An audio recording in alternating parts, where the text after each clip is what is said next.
we started off with an SOP platform.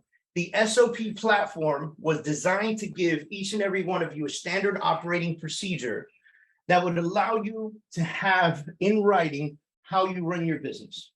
Now, what we've done is we have taken this to a whole different level, because when we started with a 13-week program that I had already written, then I have taught at least 4 times already before we went live with everyone for free on the SOP coaching platform.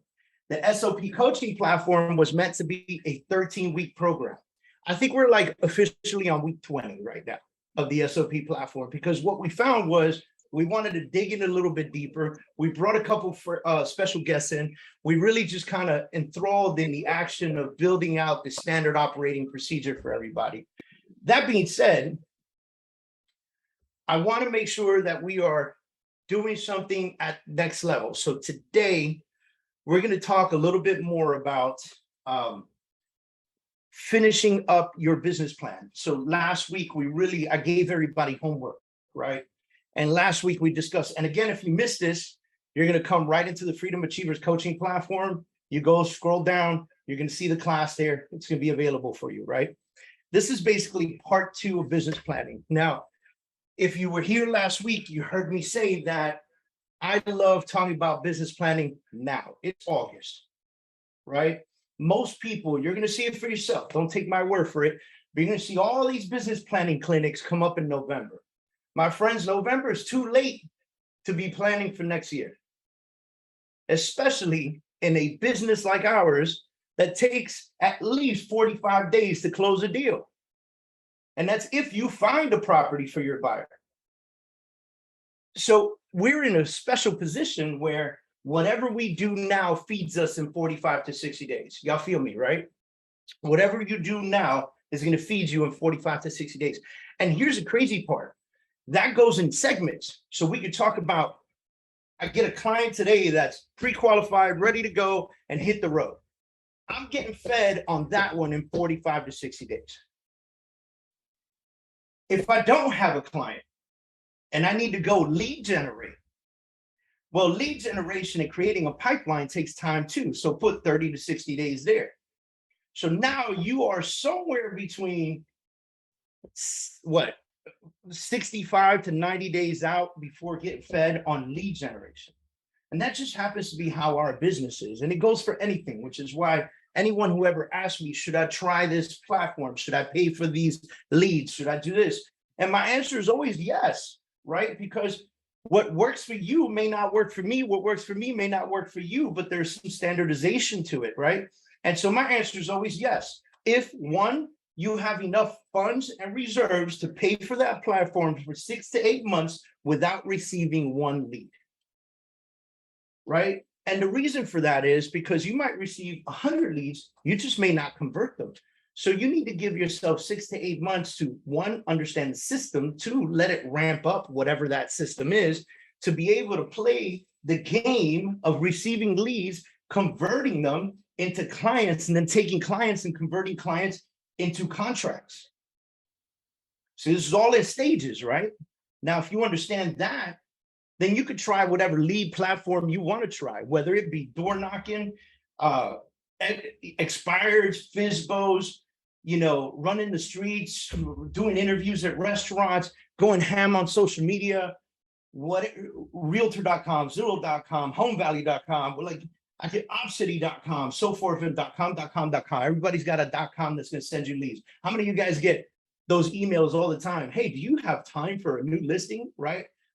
Try it all, especially the ones that don't cost you any money up front. That's a beautiful thing. Try it. What's the worst that can happen? They send you some business, right? So try it out. Have fun with it, okay? Hold on a second. I lost my Zoom setting.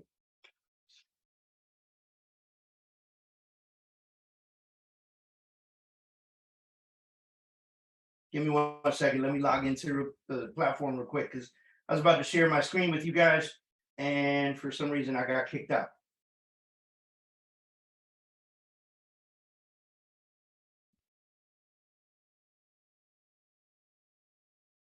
All right, I think I'm back.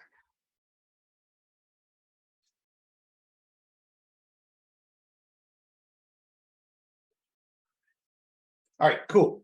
So that being said, let's jump into this real quick. We're going to get into, I guess, the final part of business planning. Now, business planning is very methodical, and it's something that you really got to spend some time on. If you remember the conversations that we had last week, and please allow me to share my screen with you. If you guys remember the conversations we had last week, we talked about understanding the benefits of truly business planning. And we discussed the opportunity of really building out your business at a very high level. If we talk about this 13-week program that became a 20-week program out of nowhere, right? If we talk about that and we build it out, we're talking about an opportunity to take everything that you've put in writing, every operating system that you've put in writing, everything that you've ever said that you want to do and will do in your business, and then format it appropriately. And that's going to be a very important piece of our conversation today, because it's extremely important that you have all of this systemized, and then you begin to really, really dial down on it. Now, there are some key things. Let's make this interactive. So guys, feel free to jump in. I'm going to open up the chat, but I won't always be able to see it because of the sharing of the screen. So work with me here, okay, guys? Let's make this somewhat interactive. What are some of the main goals in your business right now? Give me a goal.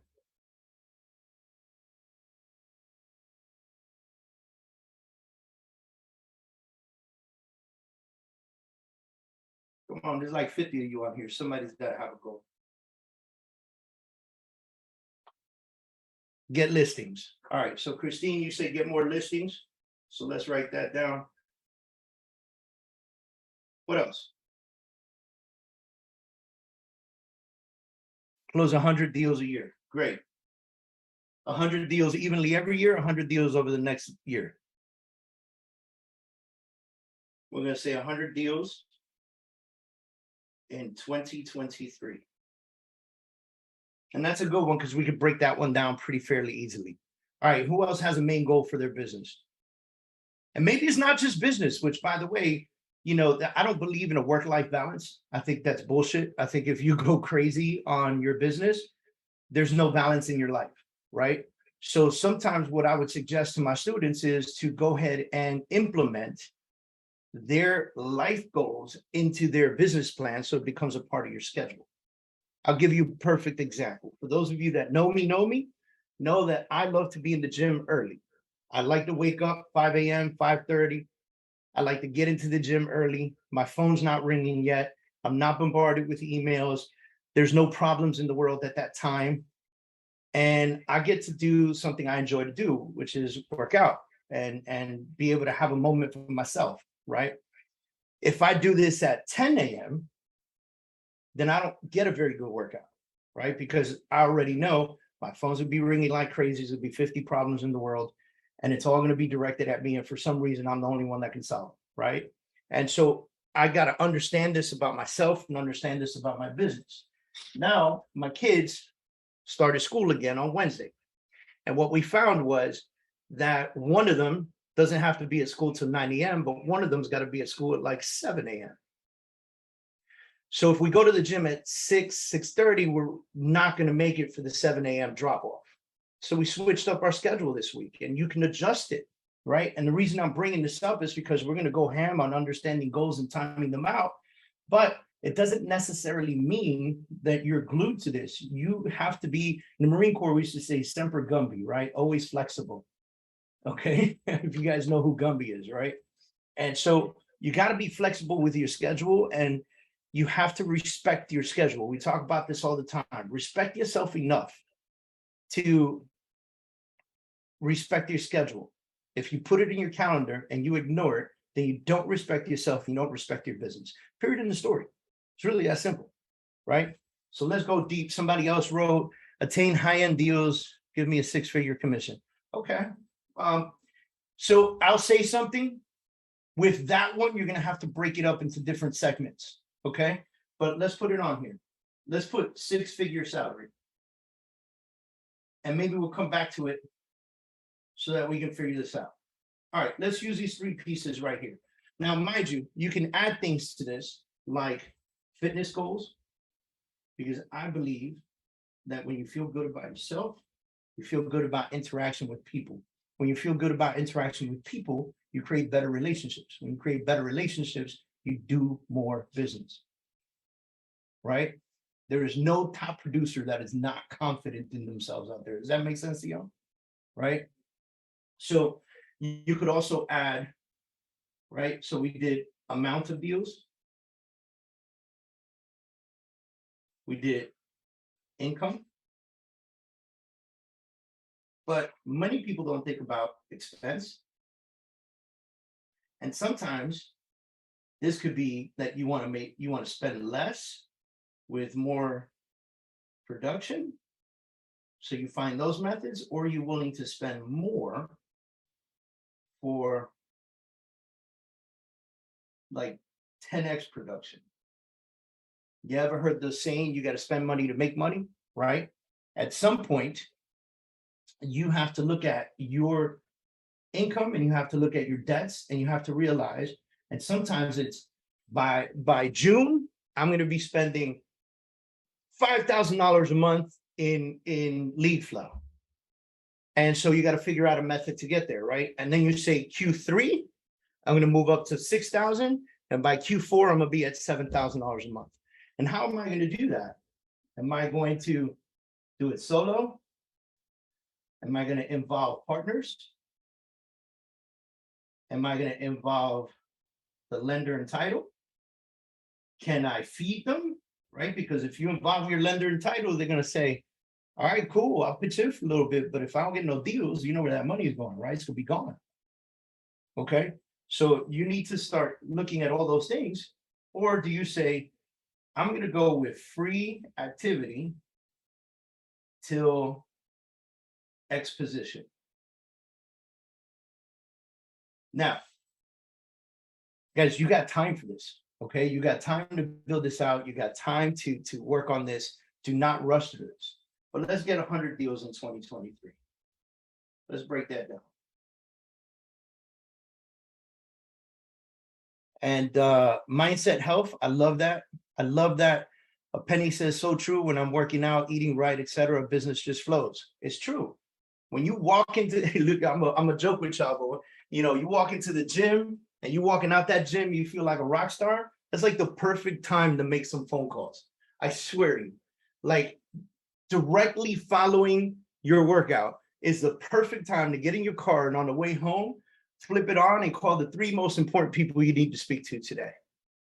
Because you're going to be on this massive endorphin high that's just, your whole body is going to feel like a champion, right? And those are the greatest times to have that conversation, And if you don't work out, maybe some of you are like, screw you, Dave, I'm not working out. Like me, I started to try running again. And in the middle of the run, I was like, geez, why am I doing this? Who's chasing me? Right? Like I spent 10 years in Marine Corps, 9 years in Marine Corps. I ran a lot in that time frame. And I remember leaving and going, I don't want to do this anymore. Like I'm just not a fan of running.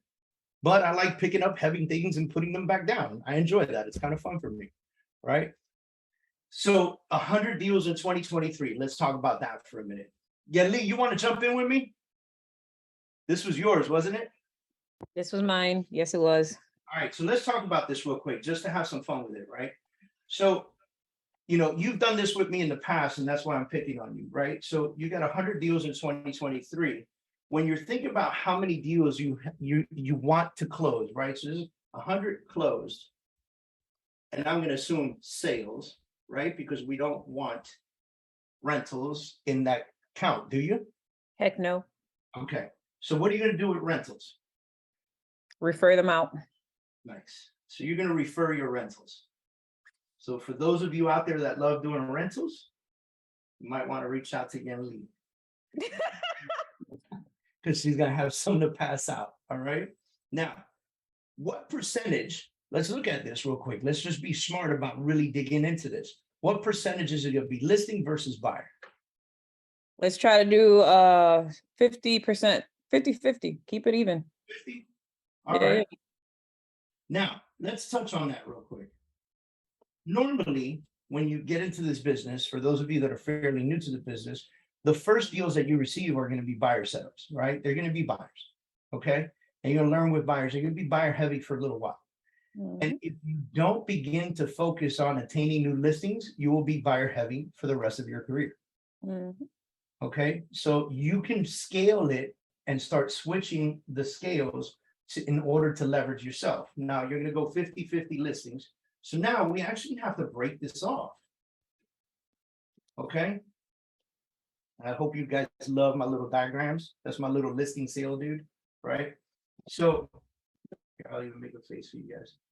So on this right here, if I want to have 50% of those 100 deals to be buyers closed, and I want to have 50%, which is, I'm sorry, 50 listings closed,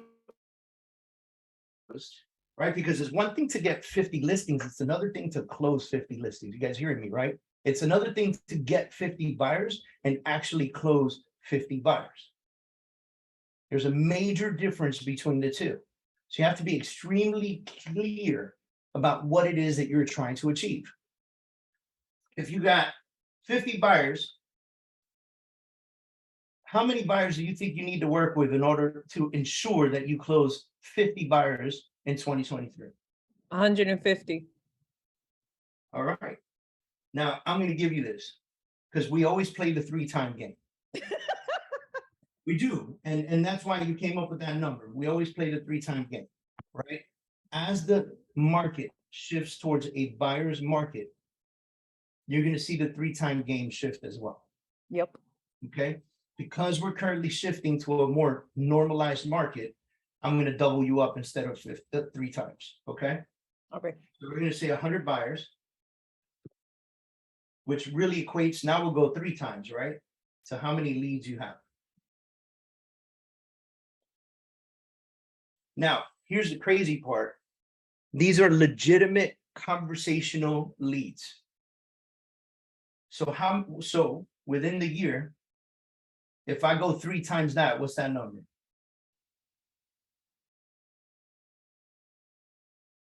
Three times 300? Yeah. 900. All right. And we're going to call these inbounds. Yep. And I'm sorry for my handwriting, folks. So what am I doing here?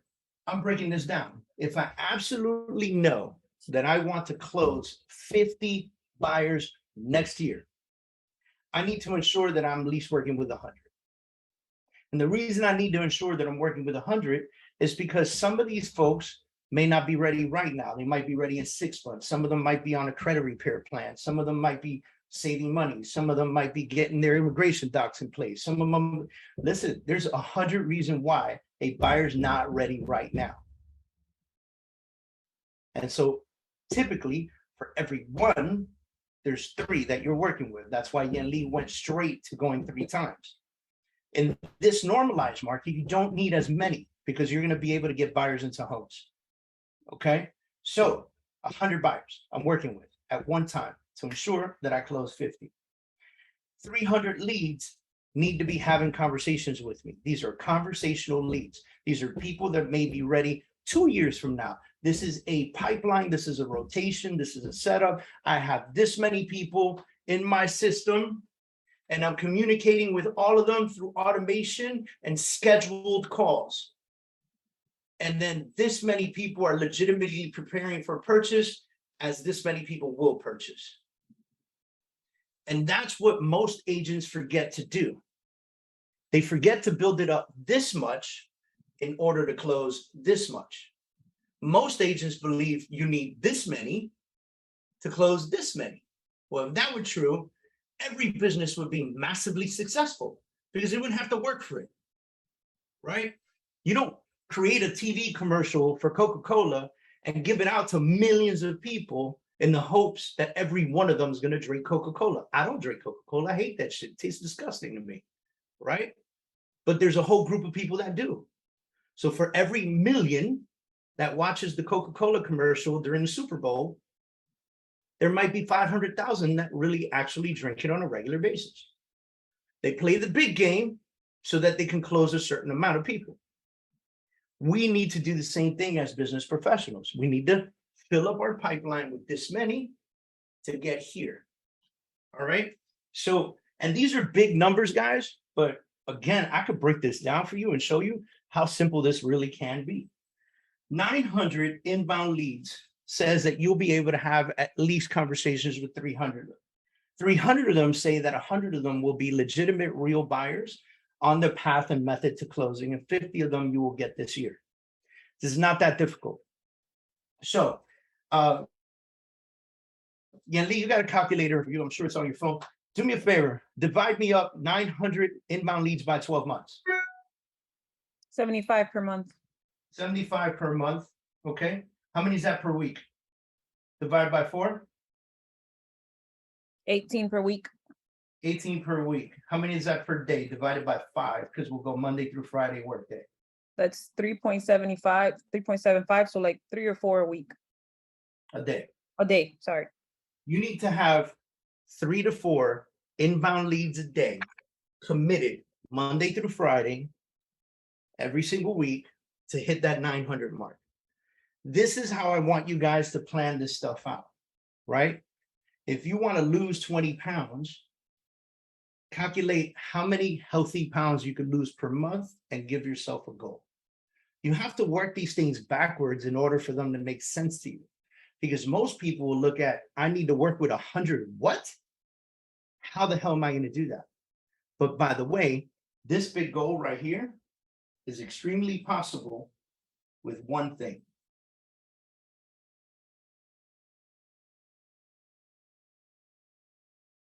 Leverage. That leverage could be a partner. That leverage could be a spouse. That leverage could be a family member. I see people in here that are husband-wife teams. I see people in here that are mother-daughter teams. I see people in here that have assistants. Your leverage could be your leverage, however you build that leverage. But if you have leverage to be able to support you while these 100 buyers are prepping, then you have nothing else to do but call these 900 to have 300 conversations. While that person's helping these guys prep and go show some properties. And you could divide this however you want. One of you could be the lead generating machine while the other one goes show some properties. Or one of you could be the lead generating machine and shows properties while the other one handles all the paperwork, right? If you meet me in person in my business environment, me and paperwork are not friends. I do not like doing administrative shit. I don't like it. But I know who does. My team manager, my assistant, my wife sometimes, because she's really nice sometimes, right? So let's go back, get more listings. All right, so let's go to get more listings.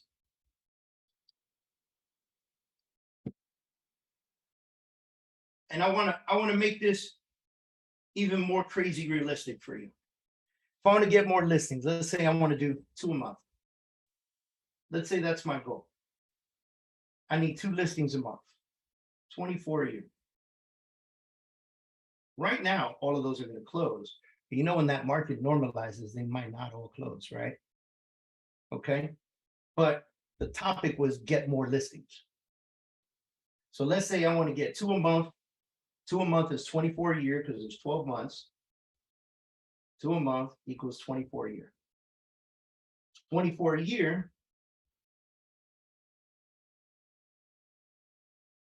at an average of, let's say, 400K each gives me a total sales volume of what? Yanli, you still got your calculator up? Yes, sir. Hold on. Times 400,000. I'm sorry, what? 24 times 400,000. 9.6 mil. 9.6 million. That's a beautiful number. I like that number too. 9.6 million sold. Now, if my average commission is 2.7%, what's my income? 259,000. $259,000 in income. Now, why did I work my way immediately to the income section of get more listings? Why didn't I just dial back like I did with the buyers? Does it cost money to get listings? Yes, Yes. Does it cost money when you get a listing? yes, Do you not have to take photography? Do you not have to create some materials for it? Do you not have to run some social ads? Do you not have to do things that cost you money in order to sell this property?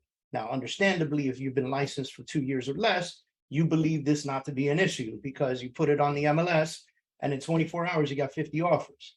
That's no longer going to happen. You're going to have to buy flyers. You're going to have to buy door hangers. You're going to have to go knock on doors. You're going to have to create ads. You're going to have to create open houses with parties and partners. And you're going to have to call your lender and say, hey, lender, I need a food buffet.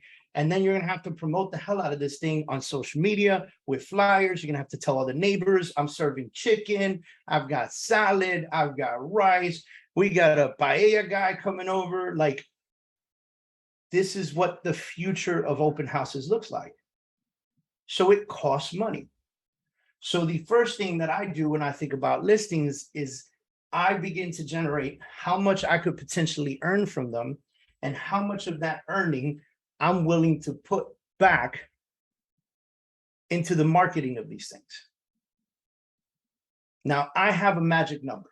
When you first start in this business, the magic number is about 25% of your income should go back to marketing. Okay. If you want to get massively aggressive, like I know a lot of people do, 60% of your income goes back to marketing and you have no other choice but to win. As long as you're paying attention.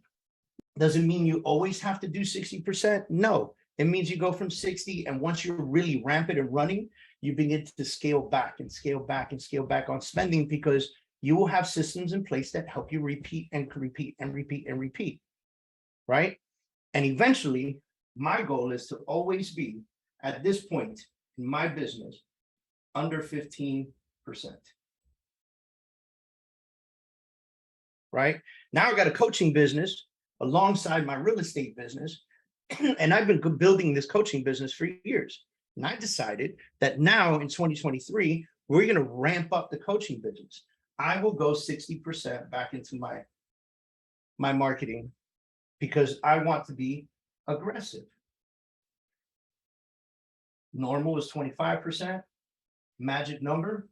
If you could only spend 15% of your income on marketing because and only because you have consistent business coming in all the time because you've set up systems for consistent referrals and consistent content and people just give you business all the time, you could do this. Otherwise, you can't. So if I go and I say, I'm going to do 25%, well, yeah, Lee, if you could run, what is 25% of $259,000?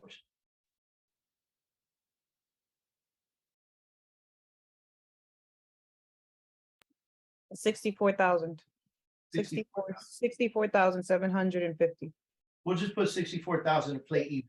Now, we wanted 24 listings. So what's that 64,000 divided by 24 listings?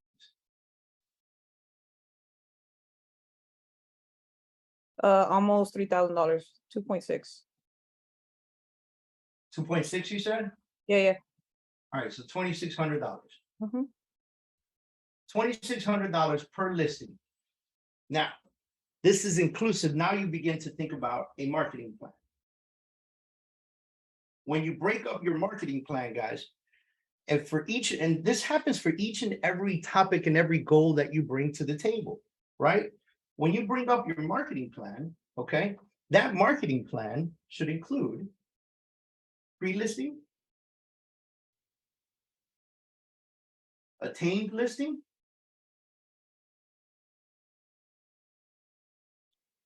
and post-listing. What am I doing here? And this $2,600 has to work for them if you want to stay at that 25% market or margin. So now, pre-listing. I'm creating postcards, marketing material. I'm sending out maybe postcards and canvassing a neighborhood. I'm creating door hangers to market me and my business, right? I'm going out there and hanging these things up. That all costs money. I'm creating social media ads around this neighborhood. Maybe I go interview a restaurant that just opened up in the community, and then I send that to be edited. All of this is marketing, right? Then I go take that video and I bring it to Facebook and Instagram, and maybe I put $150 behind it and help push the video up and create an ad out of it to get more attention to my social media platforms so that those can consistently grow. Because the more attention I create and the more content I create, the more business I will naturally receive, right? Then now I have an active listing. Now somebody says, Dave, sell my house. Well, now I've got to take photos. I've got to take video, right? I've got to now promote these photos and videos. I might run an ad on YouTube. I might run an ad on Google. I might run ads on social media platforms. Then we go back to the postcards. I might canvas the neighborhood with it. I might host an open house, might cost me a couple $100 to do the open house. By the way, all of this is marketing, right? Then we go post listing. Well, you don't want to just sell a house and keep it secret, do you? So you need to tell the world, hey, neighbors, I sold this house and I did it in record time, or I did it above appraised value, or I did it, I don't know, whatever else, right? Here's a QR code, download the photos of the house and see our marketing style. Maybe on your website, you have a page that talks about what you do as a listing agent to help sell listings. Maybe on your website, you create a page and you have to pay somebody to do this that is just consistent for anybody to see, that says, I create social media ads, I create door hangers, I knock on doors, I let the neighbors know, I build it out, I have a client database of X amount of people, like so forth and so on, so that people can have a QR code on that stuff that you send out and you go, I'm looking to sell your house, or I just sold this house. And on that QR code, they can scan it, look at your marketing plan and how you sell homes. By the way, Google this. Marketing plan to sell homes. There's about 700,000 people out there that have written this up and put it on Google for you to see. And make it your own. Do what you do best. How do you sell houses? I got a guy that wears a tiger head in Florida to sell houses. His name is Nick Tiger Quay. Look him up. Super cool dude. His name is not actually Tiger, but everybody swears his name is Tiger. No one calls this guy Nick. He walks into an event, they go, hey, Tiger. That's how well he's branded and marketed himself as Nick Tiger Quay. That's not his real name. But that's how people know him, because that's how he has purposely presented himself. He is the type of guy that will paddleboard in your pool with a tiger head on. That's what he does. And because he's so outlandish, he gets attention. Again, you develop attention, you create attention, that attention turns into business at some point. Doesn't mean you need to do that. It means you need to be who you are and who you want to be. Right? So now this $2,600, if you budget yourself well, come up with a plan, negotiate prices out there, find yourself the right photographer, do all that good stuff, and stick to your plan. As you build this out and this becomes your business plan, stick to your plan. Because if you start getting crazy and overspending, well, then every quarter when you start checking, this is going to be 30 and 35 and 40. And listen, by the way, if you're okay with that, that's okay. You could do that. If you're okay with that, that's okay. Like I said, with the coaching business, I'll just show you. Freedom Coaching, I have a plan to get more than 2,000 people in 2023 actively involved in our platform. Actively, right? In order for me to do this, I'm going to have to put some money into attraction so that people will be excited about joining the system, because you guys are going to get it free for now. But January 1,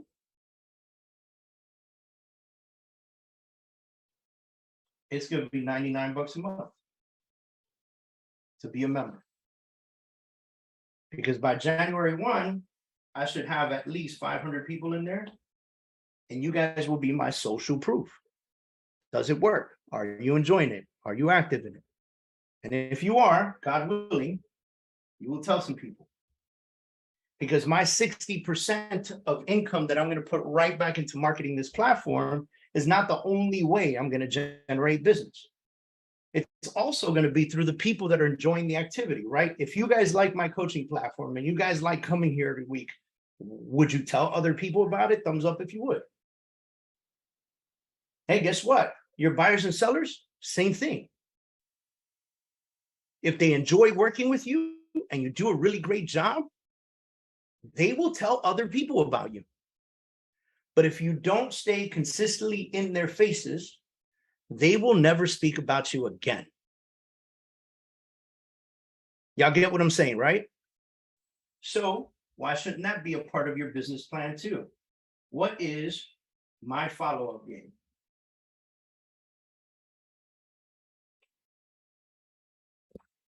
Who am I following up with? New leads? Old leads? Sphere of influence?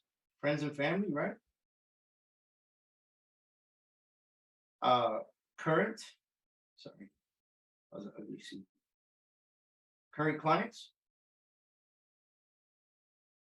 right? You got to follow up with them too, because you got deals with them. You should probably tell them what's going on a consistent basis with their deal, right? I hate when I send emails out to everybody with updates and the other client calls me to tell me that, thank you, I had no idea what was going on because they haven't spoken to their realtor in 2 weeks. Because the realtor gets them under contract and then says, go, lender and titles got you, see you at the closing table, right? Then previous clients and their friends, because you want to know them all. What's a really great way to meet their friends? Make it a part of your budget and host their open house. You can work with your lender on this. And if your lender did the deal on that deal, you could say to them, let's host an open house together for our buyer and 10 of their favorite friends.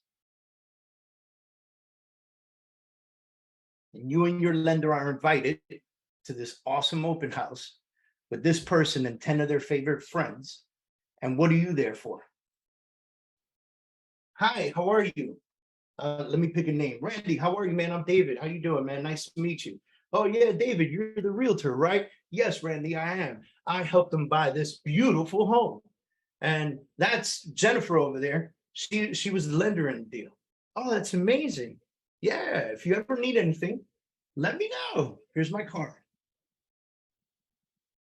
Right? Or, I know people love business cards. You X out business cards forever, right? I hate when people are desperate for business cards. I need business cards. So what? You have a phone. And in your phone, you have a contact card. And if you don't, make one. And you text that card to everyone you meet. And you do it right in front of them. Right? Let me pick a name. Danielle, what's your phone number? 555-1212. Okay, I'm texting you my contact card. Did you receive it? Yes, I got it. Cool. Text me back. Let's take a selfie together. I'm going to send that in our little message so that we can remember who we are. Tell me that this doesn't work better than this.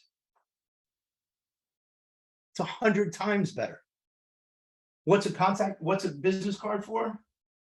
To put in the garbage or have it at your open house. And if you're going to have it at your open house, you may as well have custom cards with information on the property instead of just information on you. Make it double-sided. One side with the property, one side with you. Does that make sense to you guys? I hope so, right? And so I know we're around in a few places here, but I want you to understand that when you're playing this and building out your business plan over the next few weeks, you are breaking down every piece of your business. And the goal is to take every piece of your business from a main goal. All right, this is the important part. You got a main goal. Take it from the main goal to a quarterly goal. And then take that down to a monthly goal.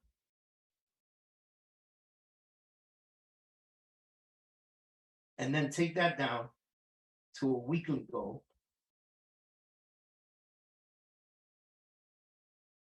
And then take that down to a daily goal. And then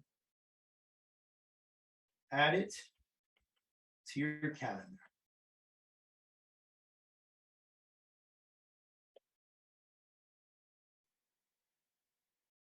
And time block those missions. I can't even spell, guys. Too excited to spell, okay? Time block those missions, those daily tasks that you need to complete. Time block them. And then again, like the old song, RESPECT. Respect your time block. That means that if you have scheduled yourself to do 2 hours of follow-up and lead generation, and God calls your cell phone, you send an automatic message that says, I'll call you right back. Trust me, he'll understand. Because there's nothing in that moment that is that necessary for you. You need to respect yourself and your times. I promise you, if you have 7 deals on the table, it is because you spent 2 hours a day lead generating. It is because you put in the work to have 7 deals on the table. And if you have 7 deals on the table and the title company reaches out to you during your lead generation time and you pick up that phone, it is over. You will not lead generate that day. And eventually that'll happen enough days to where you go from 7 active deals to 2, and you're trying to sit there and wonder what happened. And as most humans go, it's the market's fault. I don't know what this person screwed me over. No, it was you. It was the time that you put into you. And guys, you're going to need to do this more and more and more as we develop into a very strong market right now. As we develop into a very strong market right now, and we push into normalization and normalized interest rates, normalized, let me get out of this real quick. Normalized interest rates, normalized markets, normalized quantity of listings on the market, normalized amount of buyers available to purchase a house. As we move into this, as we move into those platforms, right, you're going to find yourself in a position where you have to create that consistency in your business in order to succeed. Trust me, guys, take this valuable information and understand that the amount of work and effort that you put into this will result in equal results. Consequences could be positive and consequences could be negative. The consequence of taking the time over the next couple of weeks and listening to the last class and this class, or maybe going through the entire freaking SOP platform and really focusing in and honing in and doing each assignment, giving yourself that for you and your business. I promise you guys, I'm giving you hundreds of thousands of dollars of income and information. That means if you do exactly everything that I'm telling you to do, you will make hundreds of thousands of dollars. If you take half of what I'm telling you to do, you'll make half. If you take 25% of what I'm telling you to do, you're going to make 25% of it. If you take all of this and you become an education junkie but never take action, you will not make money from the things that I'm teaching you. You will just fall and trip and accidentally fall into a deal every once in a blue moon. And trust me, man, if you do this well, and you do it at a very high level, you can tell I'm very, very extremely passionate about this. If you do this at a very, very high level, it's going to be so much easier to trip and fall on deals. And it'll feel that way to you. It'll feel like, wow, this deal came out of nowhere. No, it didn't. It came out of you consistently posting on social media, you consistently sending information out, you consistently providing content and information, you consistently putting out info, you consistently sending out emails, you consistently calling your database, you consistently calling your SOI, your sphere of influence. You're doing the things necessary to consistently grow your business. And by the way, this is equivalent if you are in real estate, if you are in mortgages, if you are a title sales rep, if you are what you call it, a lollipop salesman, an auto salesman, you sell cars for a living, it's the same platform, man. The same platform. We just happen to have this wonderful opportunity to earn a lot of money on every home we sell. It's the craziest industry in the world. You go to school for a week and you come out with the potential to earn an average of $10,000 to $15,000 a deal. You come out of school after a week with the potential to make millions a year, legitimately. Right there, we did 24 deals at an average of $400,000, and we were already at $250,000 in income. Imagine if we follow Yan Lee's method at 50-50, 100 deals this year. That's $1 million in gross commission income. Completely possible, completely doable, not out of this world. And by the way, I've seen agents do it by themselves with one assistant. Just got to put in the work. So today marks the official end of the SOP program. So thank you for everybody that's been riding with me for so many weeks. But it does not mark the end of our weekly trainings. We will be back every single Thursday at 11 a.m. Eastern Standard Time. And I'm excited to continue this path and this method with you. We will always have different subjects that we bring to the table. We will have guests that come to the table. We're going to have a ton of fun. I plan to never stop doing this unless it's a holiday. Okay, that is my intention. Every once in a blue moon, I might have a guest coach that takes over because maybe I might be in Tahiti or something. I don't know. But if I happen to be there, like those of you that have coached with me and know me for a while, know that I have been in Europe and still gotten on my scheduled meetings with no problem. Okay, because I love this shit. And if I committed to you that I'm going to do it and you commit to me, you're going to be here and put in the work, I'm going to show up.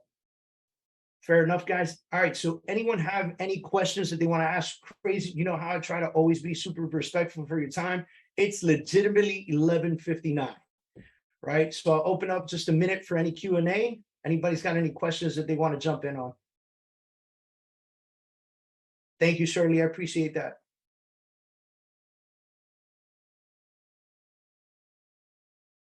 All right, guys. Much success to everybody. Have a fantastic weekend and future week. Please put in the work, guys. All right. This is how you build your freedom. This is how you build your financial freedom, your time freedom, your location freedom. The more you leverage, the less you got to be in your backyard, guys. Love you guys. Be safe. See you guys soon.